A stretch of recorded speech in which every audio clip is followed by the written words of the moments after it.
নমস্কার, শুভ সকাল বন্ধুরা। আমি টিনা আর আমার টিনা ভিলেজ ব্লগের আরও একটি নতুন ব্লগে তোমাদের সবাইকে জানাই অনেক অনেক স্বাগত আর অনেক অনেক ভালোবাসা। আশা করছি আমার এই ভিডিওটি তোমরা যে যেখান থেকে দেখছো সবাই অনেক সুস্থ আছো আর অনেক ভালো আছো। আমি কিন্তু মোটেও ভালো নেই। আগের দিনে ব্লগেই তোমরা জানতে পেরেছ যে আমাদের এখানে প্রায় 12 ঘন্টার কাছাকাছি কারেন্ট অফ হয়ে গেছিলো। সারা রাত এক তো ঘুম হয়নি, তারপর আবার ছেলেটাকে পুরো পাখার বাতাস করতে হচ্ছিল। তো প্রচণ্ড সমস্যার মধ্যে আছি জানো তো। কাল রাত্রেই তো আমার ফোনের চার্জ শেষ হয়ে গেছিলো, তাই সকাল থেকে আর কোনো শ্যুট করতে পারিনি। 9:30টার পরে কারেন্ট এসেছিলো, তারপর একটুক্ষণ চার্জে দিয়ে এই ভিডিওটা তোমাদের সাথে শেয়ার করার চেষ্টা করলাম। আশা করছি তোমরা সবাই আমার সমস্যাটা বুঝবে আর আমার পাশে থাকবে। আজকের এই ছোট্ট ভিডিওটাতে তোমাদেরকে সাথে নিয়ে শুরু করলাম আর সম্পূর্ণটা দেখার অনুরোধ করলাম তোমাদের কাছে। দেখো, প্রথমেই কিন্তু আমি তেলের উপর কয়েকটা লঙ্কা ভেজে নিয়েছিলাম, তারপরে 5 ফোড়ন দিয়েছিলাম। এরপর রসুন কুচি আর পেঁয়াজ কুচিটা একটু লাল লাল করে ভেজে নেওয়ার পরেই কিন্তু আমি সমস্ত সবজিগুলোকে দিয়ে দিলাম। এরপর একটু নাড়াচাড়া করে ভেজে নেওয়ার পরে রেগুলার যে মশলাগুলো থাকে, যেমন ধনে গুঁড়ো, জিরে গুঁড়ো, হলুদ গুঁড়ো, লবণ আর একটু সামান্য যেই সবজি মশলা থাকে প্যাকেট কিনতে পাওয়া যায়, সেই মশলাটাকে দিয়ে দিলাম। পাঁচমিশালি তরকারিটার মধ্যে ঢ্যাঁড়স, কুমড়ো, আলু, তারপর পটল, বেগুন, মূলো যা কিছু ঘরে একটু একটু করে সবজি পড়েছিল ফ্রিজের মধ্যে, সেগুলো সবই দিয়ে দিয়েছি। প্রত্যেকটা সবজিকে যদি আলাদা আলাদা করে ভেজে করা হয় না তরকারিটা, তাহলে ভীষণ টেস্টি হয় খেতে। কিন্তু আমার আর সত্যি কথা বলতে আজ আর পারছি না গো। তার জন্যে এই যেমন তেমন করেই সবগুলো একসাথে ভেজে টেজে করে নিলাম। তো যাই হোক, খেতে কিন্তু খুব ভালো হয়েছিল।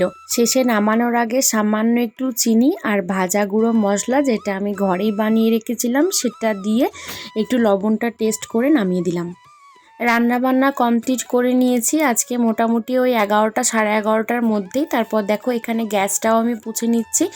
আর আজকে তো বেশি কিছু রান্না হয়নি, অরহরের ডাল আর এই পাঁচমিশালি তরকারিটা হয়েছে।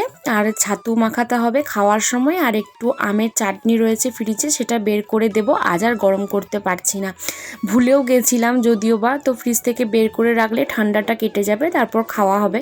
আর যেহেতু সকাল সকাল রান্নাবান্না কমপ্লিট হয়ে গেছে, তাই ভাবলাম বাসনগুলো ফেলে রেখে কি করব, বাসনগুলো ধুয়েই নিই।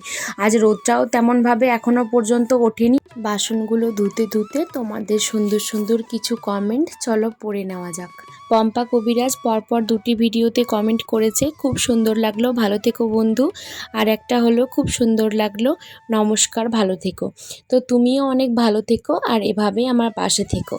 অ্যাঞ্জেল হেল 2008 উনি আমার গোল্ড জুয়েলারি কালেকশনে যে ব্লগটা পোস্ট করেছিলাম সেটাতে কমেন্ট করেছেন প্যাডলক ইয়ারিং চ্যালেঞ্জ। তো এটা বেসিক্যালি হয় ওই কানের মধ্যে দুটো তালা ঝুলিয়ে দেখতে হবে যে কতক্ষণ পর্যন্ত আর কি থাকা যায়। তো যতটা আমি জানি আর যতটা আমি দেখলাম ইউটিউবে, তো আমি জানি না যে এটা আমার পক্ষে সম্ভব হবে কি না, তবে আমি চেষ্টা করব। উনি আমাকে ইংলিশে কমেন্টটা করেছেন, আমি ওনাকে রিপ্লাই করে দিয়েছি, কিন্তু আমি তোমাদের সাথে বাংলায় জিনিসটা শেয়ার করে নিলাম। ড্রয়িং বাই মুক্তা বলেছে, আসুন আমরা সবাই সবার পাশে থেকে সবাই একসাথে এগিয়ে যাই। তোমাকে অসংখ্য ধন্যবাদ আমার পাশে থাকার জন্য। আর পিঙ্কি সাহানি বলেছে, দিদি আপনাকে সাপোর্ট করছি, প্লিজ আমার চ্যানেলটাকে সাবস্ক্রাইব করে সাপোর্ট করুন আমাকে। আসুন আমরা একে অপরকে সাপোর্ট করি। প্রথমেই তোমাকে জানাই অসংখ্য ধন্যবাদ আমাকে কমেন্ট করার জন্য। আর দ্বিতীয়ত কি জানো তো বোন, তুমি যদি বড় বড় টেক চ্যানেলগুলো ফলো করো না, তাহলে তুমি বুঝতে পারবে যে তুমি নিজের চ্যানেলের জন্য কত বড় ক্ষতিটা করছো। এভাবে প্লিজ কাউকে স্প্যাম কমেন্ট বা সাব ফর সাব এই কমেন্টগুলো করো না। এর সব থেকে বড় উদাহরণ হলো আমার আর একটা চ্যানেল, যেটাতে প্রায় 2000-এর কাছাকাছি সাবস্ক্রাইবার, কিন্তু একটা ভিডিওতেও ভিউজ নেই। ওই 20টা 30টা 50টা এসে আটকে আছে। কারণ আমিও কিন্তু তোমাদের মতোই অন্য অন্য ক্রিয়েটারদের কমেন্ট বক্সে গিয়ে কমেন্ট করতাম, বলতাম সাবস্ক্রাইব করুন। এমনিতেও আমি প্রত্যেকের চ্যানেল দেখার চেষ্টা করি গো বোন। তোমরা এরকম কমেন্ট করে নিজেদের চ্যানেলের আর ক্ষতি করো না প্লিজ। তো আমাকে ভুল বুঝো না কিন্তু। খাওয়া দাওয়া করার পরে একটু শুয়েছিলাম, তারপর ওই 4:45টার দিকে ঘুমটা ভেঙে গেছিলো। আর একটুক্ষণ শুয়ে থাকার পর 5টা 10-15 দিকে আমি উঠে চলে এলাম। ভাবলাম যে তাড়াতাড়ি করে কাজকর্মটা কমপ্লিট করে নিলে নিজেই একটু বসে রেস্ট নিতে পারবো। আর এই কয়টা দিন ধরে আমার শরীর ভীষণ খারাপ, কি বলবো। বলবো। আর এত পরিমাণ কারেন্টে ডিস্টার্ব করছে, তো আমার ভীষণই আর কি প্রেশারটা লো হয়ে যাচ্ছে দিনকে দিন। আমি বুঝতে পারছি যে আমার কাজকর্ম করতে খুব সমস্যা হচ্ছে। তাছাড়া যেহেতু আমার প্রেশার লো হওয়ার প্রবলেমটা রয়েছেই, তার জন্যই আমি একটু কিছু হলেই বুঝতে পারি। আর বাবু উঠে গেছিলো আমার সাথে, আর আমাকে বলছে যে মা আমাকে কটা জাম আর খেজুর দাও।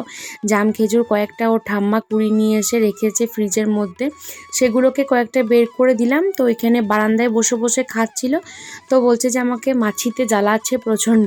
তার জন্য বললাম তুই আমার কাছে এসে এখানটায় বস। মানে এত পরিমাণ মাছির উপদ্রব আর কি বলবো। আজ কিন্তু বিকালে ঘুম থেকে ওঠার পরেই দেখলাম যে একটু বেশ ফুরফুর করে বাতাস দিচ্ছে, তবে রাত বাড়ার সাথে সাথে কিন্তু এর ছিটে ফোটাও আর থাকবে না।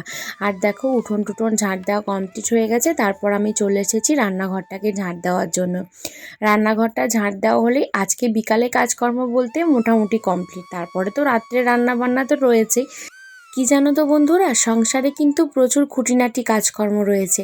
সব কাজকর্মগুলো করার সময় যদি ক্যামেরা অন করতে যায়, তাহলে ভিডিও এডিট করার পরেও 1 ঘন্টার ওপর ভিডিও কিন্তু হয়েই যাবে। সেই জন্যই আমরা যারা ডেইলি ব্লগ কন্টেন্টের ওপর ভিডিও শ্যুট করি, তারা কি করি, প্রত্যেক দিন আলাদা আলাদা কিছু কাজকর্ম তোমাদের সাথে শেয়ার করার চেষ্টা করি। তো যাই হোক, যারা যারা আমার মতো গৃহবধূ, তারা কিন্তু প্রত্যেকেই জানো যে ঘরে কত না কত খুঁটিনাটি কাজকর্ম থাকে। তার উপরে রয়েছে এই বেশ কিছুদিন ধরে কারেন্টের সমস্যা। এত বীভৎস পরিমাণে কারেন্ট চলে যাচ্ছে যে নিজের ওপর আর কোনো এনার্জি পাচ্ছি না। আমি জানি, জানো তো, আমি যখনই ইউটিউবটাকে একটু সিরিয়াসলি নেব, তখনই কোনো না কোনো প্রবলেম এসে উপস্থিত হবে। হয় নিজের শরীর অসুস্থ, নয় ফালতু লোকের ফালতু কথাবার্তা, নয়তো সাংসারিক কোনো ঝামেলা, আর নয়তো এই কারেন্টের সমস্যা, ফোনের সমস্যা। ফোন আজকে অফ হয়ে যাচ্ছে, কালকে ইউটিউবে ভিডিও পাবলিশ করতে পারছি না, বিভিন্ন রকম সমস্যা এসে উপস্থিত হয়। তো কি করা যাবে, এই সমস্ত প্রতিকূলতাকে পেছনে ফেলে দিয়েই আমাকে এগিয়ে চলতে হবে। আমি জানি আমার জীবনে কোনো কিছুই এত সহজভাবে আমি পাই না। সব কিছু ঘুরিয়ে পেঁচিয়ে তারপরেই আমার কাছে এসে উপস্থিত হয়। জানি যে আমি সেটা পাবো, কিন্তু সেটা করতে আমার ভীষণ কষ্ট হয় আর প্রচুর পরিশ্রম করতে হয়। তো এটা আমার ছোটোবেলা থেকেই, আজ বলে নয়, প্রত্যেকটা বড় বড় কাজেই আমাকে প্রচুর কষ্ট করে সেই জিনিসটাকে জয় করে নিতে হয়েছে। তো দেখো, তোমাদের সাথে কথা বলতে বলতে কিন্তু আমি ভিডিওতে অনেকটা এগিয়ে গেছি। এতক্ষণ পর্যন্ত যে সমস্ত বন্ধুরা আমার সাথে রয়েছে, তাদেরকে জানাই অসংখ্য ধন্যবাদ।